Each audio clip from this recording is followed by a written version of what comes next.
너 진짜 잘 지냈어? 잘 지냈죠? 잘 지내셨어요? 잘 지냈지. 네, 주문하신 아이스 아메리카노 나왔습니다. 네. 혜승이? 손전도사님. 혜승아. 다녀 잘 지냈어? 네, 잘 지냈어. 요즘 대선 시국이잖아. 그쵸, 3월 9일. 3월 9일. 제 또래 친구들은 사실 정치 나라에 관심이 너무 없어요. 없고 그냥 언론에서 이 사람 이름이 많이 들리면 그냥 거기 뽑고 약간 이런 느낌이 커서 나라에 관심을 가지는 건 많이 필요하다고 생각합니다. 나도 혜승이 얘기한 것처럼 청년 때는 뭐 전혀 오히려 저 사람 좋아 보인다고 하는 그런 이미지 메이킹에 그 사람들을 선택하고 했었던 것 같은데 또 느꼈지. 배우는 게 중요하구나. 이렇게 대선도 다가오고 있고 약간 이런 것들이 관심이 많은 때에 물론 내가 알바하다 왔지만 좀 그런 관련된 한 인물에 대한 이야기를 좀 나눴으면 좋겠어. 너무 좋습니다. 그래서 오늘 내가 한 스토리를 얘기를 해줄 거야. 한번 들어봐. 네. 1875년 황해도 평산에서 한 소년이 태어나. 이 아이가 살았던 한양은 길이 토벽으로 된 초가집 사이를 제멋대로 굽이쳐 돌아가는 좁은 골목뿐이었고 또 위생시설에 대한 관념도 희박해서 막 요강송에 있는 그런 배설물도 있잖아. 그걸 그냥 길가에다 쏟아버리기 일쑤였대. 그래서 이 아이는 6살에 천자모들 모두 외워서 부모를 놀라게 할 정도로 되게 똑똑했어. 그리고 혹시 이 시를 아는지 모르겠는데 바람은 손이 없어도 나무를 흔들고 달은 발이 없어도 하늘을 걷는다. 이 시를 쓰면서 서당 훈장의 따님이었던 모친을 놀라게까지 하는 그런 이승만이었어. 문학적인 사람이었네요. 이 6살짜리 아이의 비범함은 저물어가는 조선의 희망에 불씨가 되는 신호탄이었지. 이 아이는 시력을 잃을 뻔했다고 해. 왜요? 재래식 의술로는 도저히 고칠 수 없는 병이 그 아이를 찾아왔던 거지. 아이의 부모님은 수소문 끝에 서양 의술을 배운 일본 의사를 찾아가게 되는데 의사는 안약을 주며 하루에 몇 방울씩 떨어뜨려 보라고 당부를 했어. 그대로 따라하자 불과 사흘 만에 씻은 듯이 깨끗이 나았대. 이것이 이 아이의 서양 문명의 첫 만남이었어. 그리고 다 큰 성인이 되었을 땐 배를 타고 다니며 천재적인 외교로 세계를 휩쓸고 다니게 되지. 그래서 이 아이가 누굴 것 같아? 맞춰도 될까요? 맞춰도 되지. 저희 나라를 건국하신 이승만 대통령님이 아닐까 싶습니다. 정답이야. 오 예스. 1875년 조선에서 태어난 이승만은 세종대왕의 형이었던 양녕대군의 16대 후손이었어. 하지만 그 뒤로 벼슬이 끊겨 왕족이지만 가난 속에서 살게 돼. 서당에 다니던 이승만은 항상 학업 성취에 수위를 차지하더니 17살 무렵에는 동양 경전인 이거를 모두 배웠대. 6살 때. 근데 대단하지 않아? 지금도 못할 것 같은데. 그치. 우리 코드 하나 외우기 힘든데 이걸 어떻게 해? 그래서 이승만은 부모의 기대를 한 몸에 받으면서 계속 이렇게 과거 시험에 응시를 했는데 항상 낙방했어. 그러니까 이 똑똑한 사람이 낙방한 가장 큰 문제는 바로 부정부패였어. 그 시절 정부에. 조선 왕조 만료 과거제도 자체가 정말 썩을 대로 썩어 있었기 때문이야. 그 이승만을 절망하게 했던 과거제도는 1894년에 역사 속으로 사라지게 돼. 가보경장으로 추진된 개혁으로 과거가 폐지돼 버린 거야. 그리고 이승만은 그때 조선 최초의 서양식 교육기관 배제학당을 만나게 돼요. 이 배제학당은 감리교 선교사 아펜젤로 선교사님? 이 선교사님이 만든 학교로 1885년 처음 문을 열었을 때는 학생 수가 딱 2명이었대. 근데 딱 10년 뒤 1895년에는 학생 수가 무려 100명으로 늘어나. 10년 뒤요? 그리고 이승만의 동료 중에 배제학당을 들어간 사람도 있었어. 이승만은 그들에 대해 부정적이었어. 왜냐면 서당을 떠나 서양 학교로 간 사람들을 반역자로 간주했거든. 나는 내 모친의 종교를 절대 버리지 못한다 선언했던 이승만은 주변 친구들의 집요한 설득으로 배제학당에 발을 내디디게 돼. 그리고 이건 이승만은 물론 이 나라의 역사 전체의 흐름을 바꿀 만한 엄청난 파장을 이끌고 왔어. 배제학당에 들어감으로써 이승만은 서양을 만났고 민주주의를 만났고 그것이 인연이 되어 기독교를 또 만나게 되었어. 그때 당시 조선 사람들에게 기독교는 그 조상의 제사를 드리지 않는다는 이유로 굉장한 오해와 편견이 가득한 시기였어. 이승만은 서양 학교를 이렇게 얘기했대. 이상한 약을 먹여서 하늘이 노할 사악한 사상을 가르치는 곳.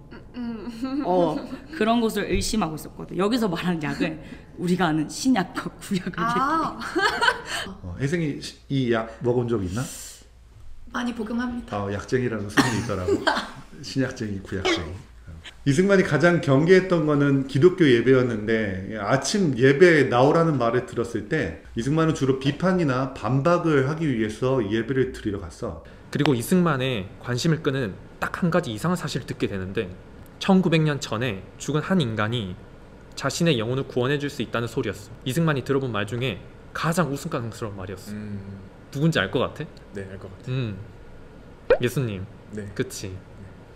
이승만은 기독교는 터무니없지만 영어는 필요하다고 생각해서 영어 공부에 몰두하기 시작해. 그리고 어려서부터 발휘된 천재성은 6개월 만에 배제학당의 영어 교사가 되는 쾌거를 누리게 되지. 그리고 1896년 개화파 선구자였던 서재필이 배제학당에 부임을 해. 그리고 그들에게 처음으로 민주주의란 말을 전하게 되는 거야. 서재필이 오자마자 학생들에게 가르친 건 미국 고등학교에서 배운 토론 훈련이었어. 토론 모임의 이름은 협성회. 토론의 주제는 처음에는 비정치적인 것들로 시작했지. 그러다가 열기가 가해지고 참가자들의 실력도 늘어가면서 주제는 점차 정치색을 갖게 된 거야. 토론회의 주제들 가운데 주목할 만한 거는 우리나라 종교를 예수교로 함이 옳은가였어. 이때 이승만은 아직 기독교를 개종하기 전이었지만 기독교가 갖는 개화, 새로운 지혜가 열리는 힘에는 깊이 공감하고 있었던 거야. 학생들 위주로 하는 협성회는 점차 일반인도 참가하는 정치 토론의 장으로 발전해. 내가 그 시절에 이승만의 회상을 짧게 한번 읽어줄게.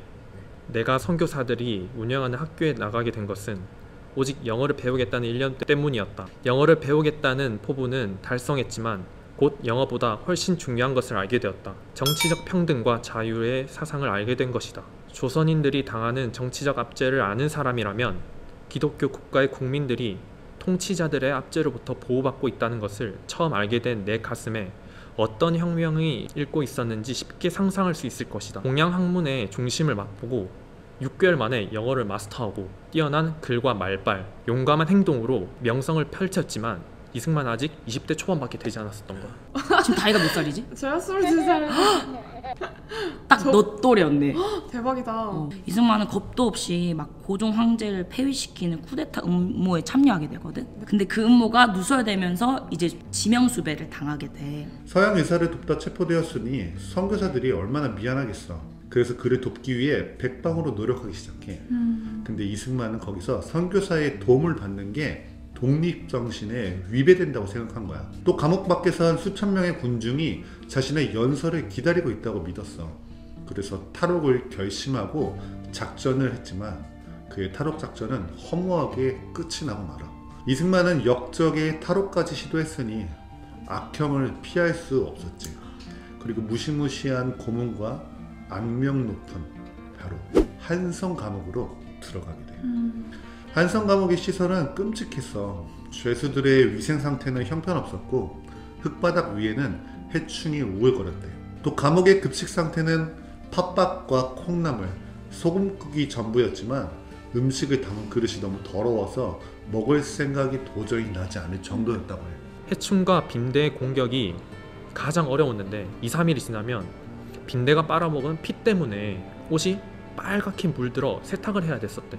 이렇게 공경에 처한 이승만은 신을 찾기 시작했던 거야. 몸부림에 발버둥칠 힘조차 없는 곳에서 이승만은 성경을 찾았어. 머리에 칼을 쓰고 손에는 수갑을 차고 있어서 한 장 한 장 넘길 수가 없었어. 혜승이도 성경이 잘 읽혀지지 않을 때가 있잖아. 그쵸. 그때는 혜승이도 감옥에 가서 칼을 차고 역시. 수갑을 하고서 읽는 성경. 이승만의 뛰어난 설득력과 사람들을 감화시키는 능력으로 감옥에서 40명의 개종자를 얻게 돼. 40명. 40명. 이승만은 감옥에서부터 예배를 시작해. 그리고 이 예배는 간수들이 참여할 만큼 이승만의 영향력이 대단했지. 그리고 이승만은 심지어 감옥 학교를 열게 돼. 감옥 안에서요? 네. 진짜 대단하지. 그 안에서 그 청소년들에게 국문, 역사, 영어, 일어, 산술, 세계사, 기독교 교육 등을 진짜 다 가르쳤대. 청소년 죄수한테요? 이승만은 그냥 교육자가 아닌 기독교 교육자였어. 이승만은 죄수들을 가르칠 때 이렇게 기록했어.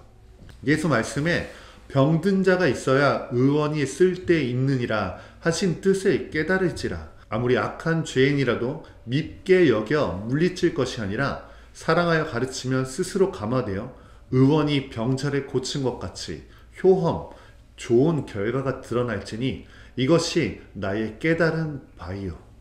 진정한 목자네요. 진정한 목자지. 이렇게 이승만이 감옥 안에서 기독교 나라 세우기, 기독교 입국론에 몰두하는 동안 감옥 밖에서는 나라가 무너지고 있었어. 조선의 정치와 경제는 일본에게 거의 다 장악당한 상황이었거든.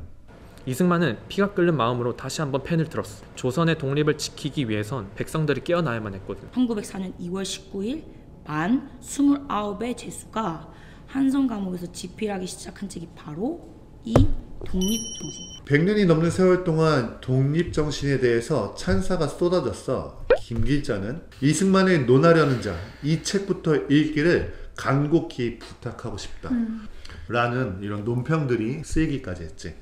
꼭 한번 이거 읽어보기를 추천할게. 개방, 신학문, 외교, 주권, 도덕, 자유가 중요하다고 실컷 강조한 이승만은 마지막에 그 모든 것들이 기독교를 기초로 하지 않으면 허사가 된다고 결말을 지어. 그러므로 우리가 기독교를 모든 일의 근원으로 삼아 자기 자신보다 다른 사람을 위해 일하는 자가 되어 나라를 한 마음으로 받들어 우리나라를 영국과 미국처럼 동등한 수준에 이룰 수 있도록 최선을 다해야 하며 이후 천국에 가서 다 같이 만납시다. 이렇게 얘기했다고 해. 이승만과 옥중 동료는 한성 감옥을 복당이라고 불렀어. 이 끔찍했던 곳이 오히려 하나님을 만나는 곳이었다고 얘기할 정도였으니까.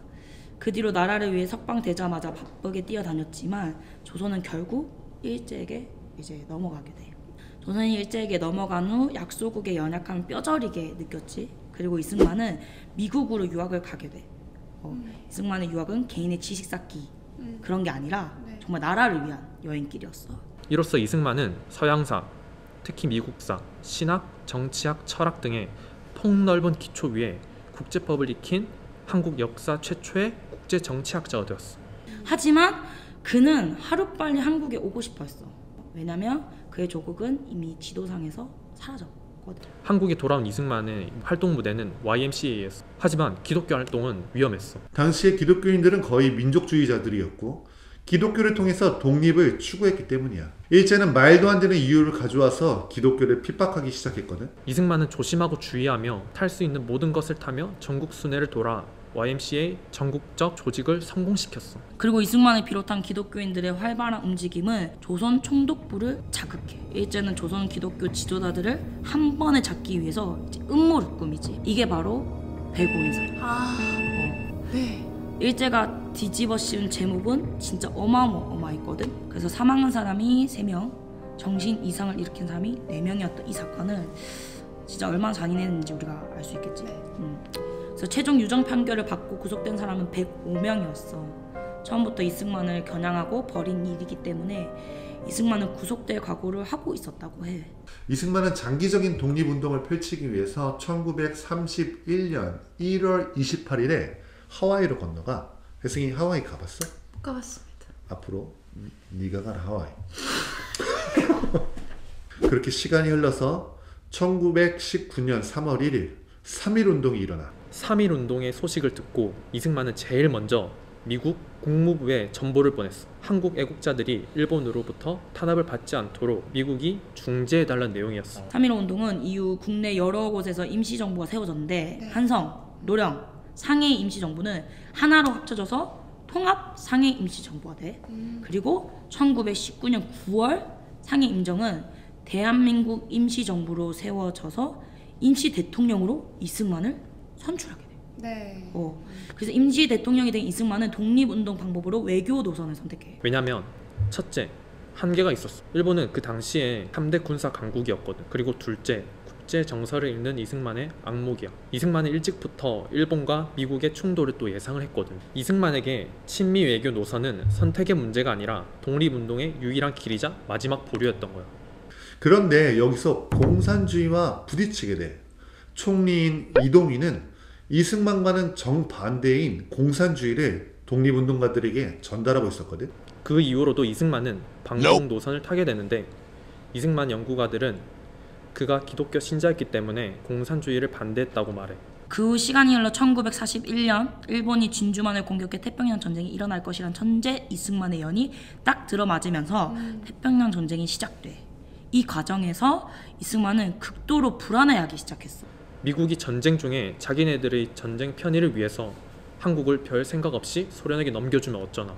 그리고 그의 생각은 정확히 미국을 꿰뚫어 보고 있었어. 이승만의 불안과 염려는 공격적인 태도로 표출되었지. 끊임없이 따지고 항의하는 여러 가지 행동에 미국은 고개를 절레절레 흔들었어. 근데 이런 대통령이 미국의 앞잡이가 되었다는 건 어이가 없을 만큼 지나친 왜곡이라는 거지. 이승만 대통령 이미지 자체가 지금 제 세대한테는 뭐 독재, 친일파, 미국 앞잡이 이거에 너무 딱 프레임 씌워져 있는 건 맞는 것 같아요. 다음 세대들이 이런 것들에 대해서 바로 알고 우리나라의 역사에 대해서 자랑스러워할 수 있어야 될 텐데. 10월 5일 이승만은 뉴욕에서 역사적인 귀국길에 오르며 이렇게 말을 했다고 해. 나 한 사람은 오든지 가든지 죽든지 살든지 일평생 지켜오는 한 가지 목적으로 끝까지 갈 것이다. 그 한 가지 목적은 바로 기독교 민주주의 국가를 세우는 일이었어. 그리고 1948년 5월 31일 제헌국가가 개회되었어. 이승만의 첫 말이 바로 신앙 고백이었지. 대한민국 독립민주국 제1차 회의를 여기서 열게 된 것은 우리가 하나님에게 감사해야 할 것입니다. 종교 사상에 무엇을 가지고 있든지 누구나 오늘을 당해 가지고 사람의 힘으로만 된 것이라고 우리가 자랑할 수 없을 것입니다. 그러므로 하나님에게 감사를 드리지 않을 수 없습니다. 네. 먼저 우리가 다 성심으로 일어서서 하나님에게 감사를 드릴 터인데 이윤영 의원 나오셔서 간단한 말씀으로 하나님에게 기도를 올려주시기 바랍니다. 제헌국회는 7월 20일 이승만을 대통령으로 선출했고 7월 24일 이승만은 대통령 취임 연설 역시 신앙 고백을 했었어. 이런 거 우리나라가 기독교 국가라는 생각 해본 적 있어? 이때까지 몰랐던 것 같아요. 들으니까 진짜 새롭게 와닿아요. 그래서 꿈에 그리던 기독교 국가 대한민국을 설립한 이승만은 나라를 새롭게 만들기 조작했어. 먼저 농지개혁을 통해 500여 년의 양반제를 붕괴했어. 네. 근데 이 토지개혁을 공산당 출신 좌파 조봉암의 작품인 것처럼 알려져 있더라. 네. 혹시 알고 있니? 네.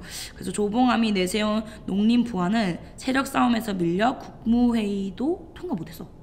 그 부분은요? 이건 잘못된 역사야. 다이는 오늘 알았으니까 꼭 친구들한테 가서 얘기해. 네. 잘못된 역사다. 알겠지? 토지개혁은 우리에게 자유랑 평등을 선물해줬어. 또 이승만은 교육혁명을 일으켰는데 민주주의가 제대로 되려면 반드시 종교와 교육이 선행돼야 된다고 그는 믿었던 거야. 이승만이 대통령이 되었을 때 80%를 훌쩍 넘었던 그때 당시의 문맹률은 그가 물러설 때 얼마까지 떨어졌을 것 같아? 이승만 대통령이 교육정책을 일으키자 무려 20% 이하로 와, 떨어졌다고. 그렇게 생각했어요. 정말 엄청난 수치지. 80% 이상의 문맹률을 오히려 20% 이하로 낮춘. 기독교를 확산시켰고 그 결과 동양이 최초 예수교 국가라는 영광스러운 타이틀을 또 얻게 됐어. 그렇게 차츰 자리를 잡아가던 어느 날 소련의 지원을 등에 업은 김일성이 공산화를 이루기 위해서 전쟁을 일으켜. 끔찍한 6.25 바로 북한의 남침으로 시작된 거지. 피폐한 전쟁 후 이승만은 이 나라를 살리기 위해 엄청난 노력을 했는데 그중 한미동맹을 맺게 되었어. 그 한미동맹을 통해 대한민국이 받은 혜택은 말로 표현할 수 없을 정도야. 먼저 첫째, 한반도 및 그 주변 지역에 장기적인 평화가 유지되었어. 둘째, 미국의 확고한 방위 보장에 힘입어 한국의 비약적인 경제 성장이 가능해졌어. 셋째, 한미동맹으로 한국은 군사 강국이 될 수 있었다. 넷째, 한미동맹은 한국의 민주화에 기여했다. 또 다섯 번째로 미국의 지원을 받아서 한국은 외교망을 확대할 수 있었고, 여섯 번째, 한미동맹은 한국의 문명사적 전환을 가져왔어. 또 일곱 번째, 한미동맹은 한국의 개방을 촉진했고, 여덟 번째, 한미동맹은 한국의 기독교화에 영향을 끼쳤어.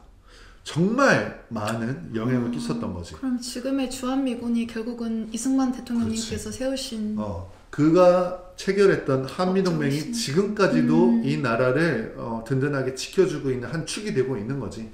이런 이승만도 세월 앞에서는 어쩔 수 없었어. 노년의 이승만은 실책을 연발해. 그리고 이승만의 노년을 불행하게 한 1등 공신은 바로 자유공.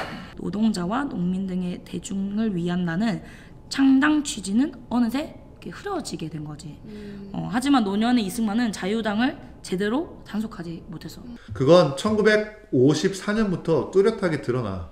그해 5월 제3대 민의원 선거가 진행되었는데 선거가 난장판이었던 거야.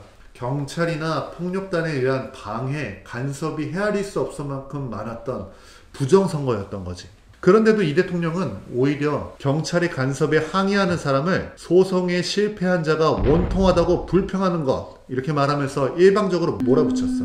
선거가 끝난 다음에는 대체로 순조롭게 치러진 것이라고 이렇게 치하하기까지 했지. 이 장면은 이승만이 세상이 돌아가는 상을 제대로 읽지 못하고 있음을 보여주고 있어. 그 이유는 바로 인해 장막이었지. 고령의 대통령을 옹이하는 세력들이 대통령을 보호한다는 명분으로 혹은 연세 드신 북부의 심기를 거스르지 않는다는 구실로 대통령과 세상을 격리하고 있었던 거야. 나이 80이 이제 넘어가면서 소통은 이제 불통으로 변질돼 버린 거지. 자유당은 넘지 말아야 할 선을 넘게 돼. 그것이 삼선 개헌이야. 삼선 개헌이야. 1954년에 11월 17일 이 개헌안을 둘러싼 민의원 표결이 진행되었는데 제적 203명 중에서 찬성이 135표였어. 헌법을 개정하려면 제적위원의 3분의 2가 동의해야 되는데 135표면 한 표가 부족한 수치였거든. 그래서 국회는 개헌안에 부결을 선포했지. 그리고 이 선포는 부결에서 번복되고 말아. 이때 동원된 게 바로 4.4.5.1 우리 국회를 우습게 만들어버린 논리였다라고 이야기해. 이승만 대통령이 하신 행동이 아니라 자유당이 한 행동인 거죠. 결국 개헌안 통과되었고 이승만은 계속해서 대통령에 출마할 수 있었어. 하지만 무리한 개헌의 후유증은 아주 컸지. 독립운동가로 건국의 아버지로 대다수 국민에게 존경을 받던 이승만은 권력의 눈먼 독재자로 이렇게 비춰지게 된 거야. 이때부터 그렇게 비춰진 오해가 시작돼 버린 거지. 자유당 정권은 매사를 힘으로 누리려고 했던 거지. 처음과 다르게 4대 국회에서도 반대 의견을 힘에 의해 묵살시켜 버렸어. 따라서 의회의 갈등 처리 기능이 마비되어 버린 거지. 이것이 4.19의 중요한 원인이 되었어.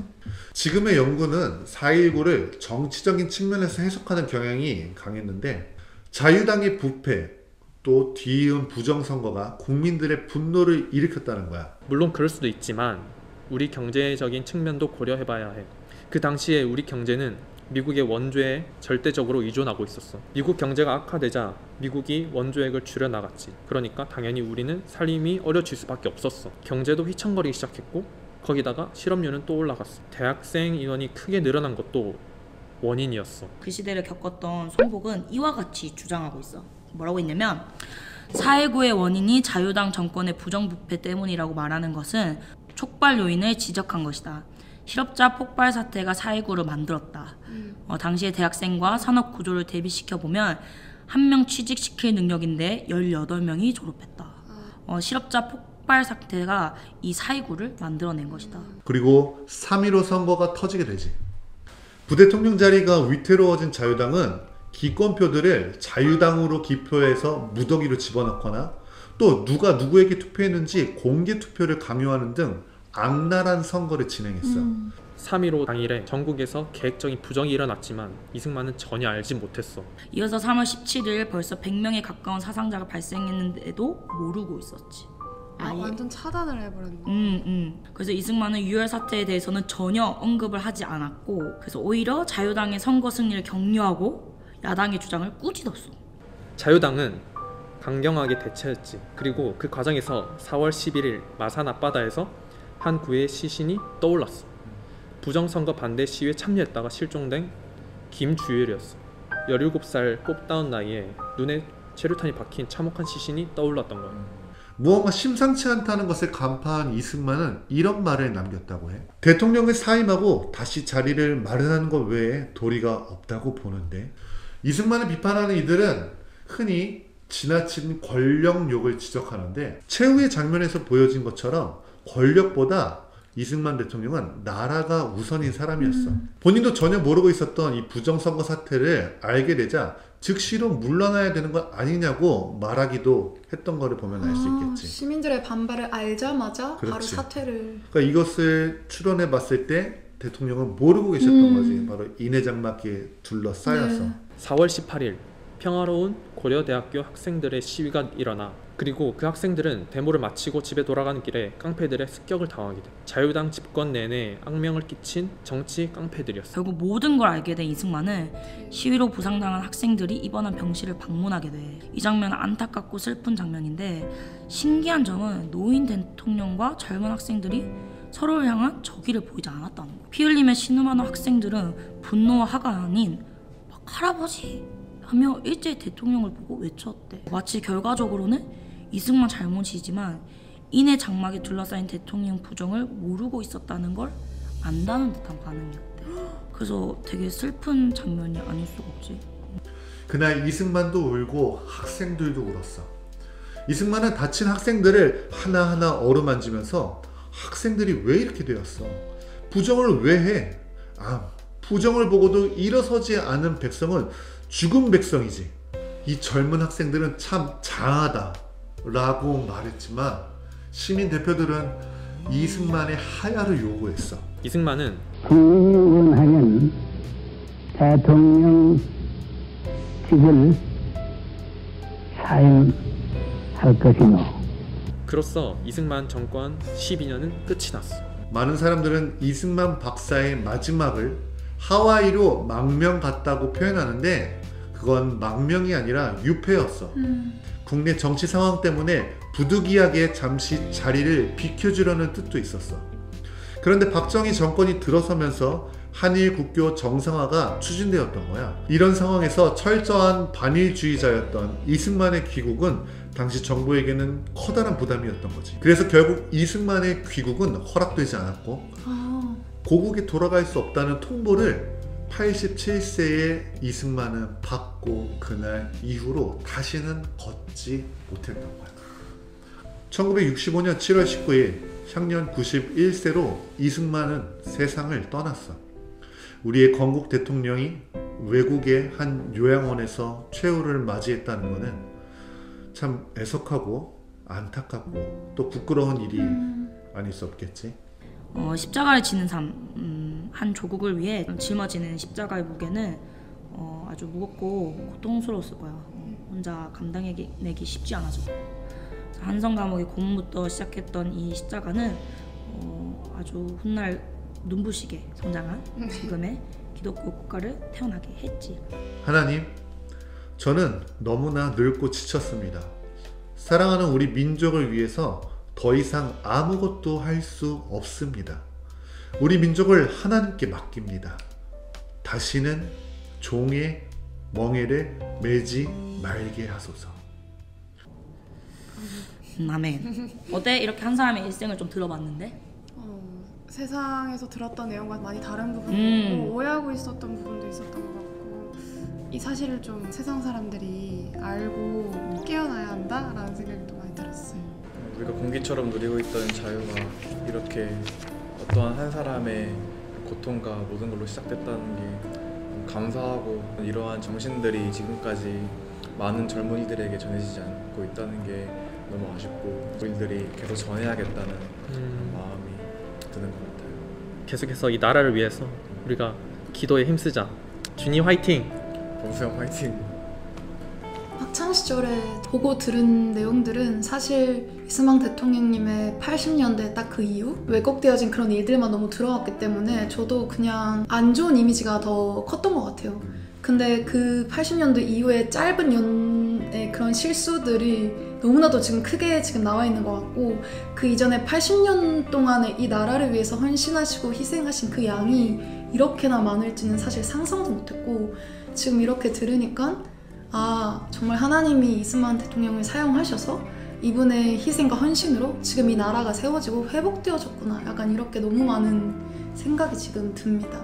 기독교인들은 우리나라의 이 탄생을 어떤 시각으로 보면 좋을까? 말씀을 기반으로 세워졌고 기도를 통해서 성장해 왔구나. 그냥 말씀으로 세워진 이 대한민국을 이번에 이렇게 알게 되면 더 많이 품을 수 있을 것 같아요. 또 오늘 우리가 나눴던 이런 대화들을 통해서 특별히 이제 다음 세대들이 이런 역사에 대해서 바로 알고 우리가 물론 이승만 대통령의 공에 대해서도 이야기를 나눴지만 그가 실수한 것에 대해서도 우리가 또 함께 나누었잖아요. 네. 그런 것들을 우리가 정확하게 분별하되 그렇지만 하나님께서 그를 통하여서 하신 일에 대한 우리의 긍지 그리고 또 그가 우리에게 물려준 믿음의 유업들은 우리가 다시 되찾을 필요가 반드시 있겠다. 나는 뭐 이런 마음이 좀 들었던 것 같아요. 예, 사장님. 네, 알려준 거를 깜빡하고. 그래서 하여튼 우리 이거 다음에 제가 가져가도 될까요? 이 책은 꼭 네. 책 읽는 남자 조성우와 함께 읽기를 함께 추천하며 나는 다음 서빙을 위해 다음 시간에 뵙겠습니다.